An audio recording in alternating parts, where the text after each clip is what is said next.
Good morning, everyone, respected chairpersons, seniors, and my dear friends. So, this year we plan for more of a case discussions. So, I'll start with my case. It's a case of pulmonary embolism in a perioperative period. It's always a clinical dilemma what to do, whether you should lyse, whether to do a catheter intervention or a heparin. So, we'll see. My patient is 32-year-old male who had a road traffic accident, had a fracture of the right hip and femur. He underwent an orthopedic surgery at day 2. And day 4, he had sudden onset of dyspnea, palpitation. Heart rate was 118, BP was on the lower side, it was 94/62. Saturation was on the lower side, it was 88 on room air. So we had a young male with long bone fracture with the surgical correction at day 2. Day 4, we had a sudden onset of breathlessness, tachycardia, and hypotension. So what are the DD? The first and the most common will be the acute pulmonary embolism. Then close DD, when you have a long bone fracture, is a fat embolism. Then you can have myocardial infarction, should rule out some arrhythmias. So coming to the relevant investigations, the hemoglobin, there was a drop in hemoglobin from the baseline 13.5 to 8.2. So there was some bleeding, maybe during the road traffic accident or the surgery. Tropi was elevated, echo was showing RV dilatation with RV dysfunction, moderate pH.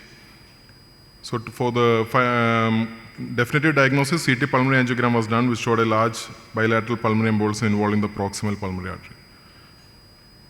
So the diagnosis is clear, it is acute pulmonary embolism. So you will see what the pulmonary embolism severity index, the PESI score in this patient. You have two. Actually, the original version and the simplified. Simplified will be more easy. So we'll calculate the score in our patient. The pulse rate was 118, so you get a 1 score. BP was 94, you get another score. And saturation was 88, so you get 3 score. So when you see the 30-day mortality in this patient, it's having a high mortality of more than 10%. If you calculate the original version, it will be a class 4. That will be the mortality ranges from 4 to 11.4%. So overall, he is having a high mortality, 30-day mortality. And when you do the pulmonary embolism severity, whether it's a high, intermediate, or low, the patient, if you have a hemodynamic instability, it is a high-risk patient. So in our patient, the BP was 94. Actually, when you see the guidelines, the BP of less than 90 is considered to be hemodynamic unstable, or a drop in BP of 40 mm mercury for more than 15 minutes with no other causes, or a cardiac arrest.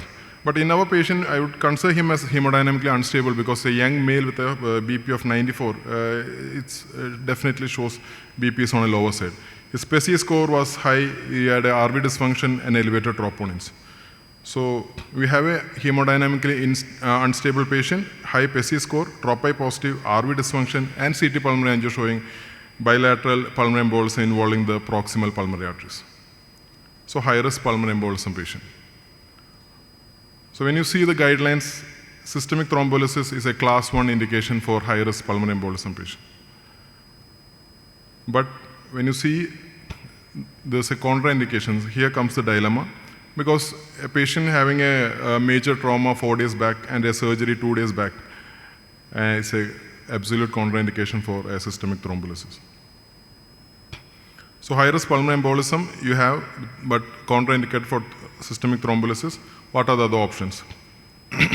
This surgical embolectomy gives a class 1 indication if you have a contraindication for systemic thrombolysis. So if you have a good surgical team who can do a embolectomy, that is the class 1 indication. Or you can go for a percutaneous catheter-directed treatment. It's a class 2A indication. So what is a catheter-directed therapy? You have 2 approaches. Either you can use a catheter-directed thrombolysis, where you place a catheter in the pulmonary artery and give a low-dose thrombolytic agent in the tune of almost 1/4 the dose of the systemic thrombolytic. And along with that, you may use an ultrasound waves to fragment the clot into a smaller one, or you can even mechanically fragment the clots into a smaller, so that the thrombolytic effect will be better. Or you can do a mechanical thrombectomy where you use large bore catheters to suck out the clots. You can see in the images, before reperfusion, you can see the whole pulmonary artery was blocked with the clots, and you can see after reperfusion, you can see a well good pulmonary vasculature, and you can see the lot of thrombus extracted. So what is the efficacy of these therapies? You can see the RV-LV ratio is significantly reduced after 48 hours. The PA pressure is significantly reduced. So it has a reliable reversal of the RV ventricular strain, and immediate hemodynamic improvement can be attained. Coming to the safety aspect, when you compare the intracranial hemorrhage risk, it's very minimal. In fact, it is less than 1% or even 0 in few trials. And the major bleeding risk also is almost comparable with the anticoagulation when you do a mechanical thrombectomy. So if you have a systemic thrombolysis is contraindicated in a high-risk pulmonary embolism patient, a catheter-directed intervention can have a good clinical success with minimal major bleeding risk. So if you suspect a high-risk pulmonary embolism, systemic thrombolysis is the treatment. Thank you, Kiran. And you are on time. Rather, you save some 30 seconds. 30 seconds. So this is one of the most important perioperative issue that we face, life-threatening, especially any patient who complains of an acute dyspnea following a long bone surgery, following a major surgery, abdominal, intrathoracic, where there is significant bed rest, isn't it, Kiran? Yes, sir. Acute dyspnea, electrocardiogram may not give a clue, X-ray may not give a clue, but if the echo, a bedside echo, is the most important initial investigation which shows RA-RV dilatation, then it's pulmonary embolism. Do you think CT pulmonary angiogram is required for all patients in whom you suspect a perioperative or a postoperative pulmonary embolism? No, in fact, in very unstable patients, it will be difficult to do a CT pulmonary angiogram. Though it is the gold standard to diagnose, but many a times with the clinical presentation and the echocardiogram is sufficient to diagnose. Sufficient. The question is how to treat. The treatment problem is in those patients who are at high risk. That is those patients in shock or hypotension with RV dysfunction. Whether to lyse, balancing the bleeding risk and the risk of pulmonary embolism, hemodynamic deterioration they can develop. How do you decide on it? Whether he should go for a lysis or he should go for a catheter-directed therapy?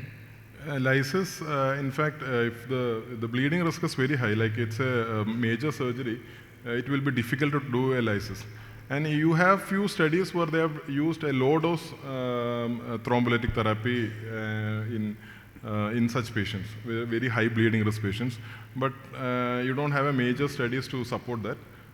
So one option is if your patient is in a high risk, that is in hypotension, very difficult to manage because pulmonary embolism is one situation where you have the large thrombus, huge thrombus, and it manifests when it builds up significantly. It manifests only when it builds up significantly. So there is a problem. You may not be able to use a low-dose therapy. Any other questions? Good morning, everyone, and a very nice talk by Dr. Kiran. So being a physician, I am interested in prevention. So could this have been prevented was if he was on proper DVT prophylaxis? Was he on DVT prophylaxis, this particular case? No, if he was on DVT prophylaxis, I don't think he will develop in such a pulmonary embolism. So it is always important to give a DVT prophylaxis on all patients who needs a prolonged hospital care. So a DVT prophylaxis will always save the patient from such situation.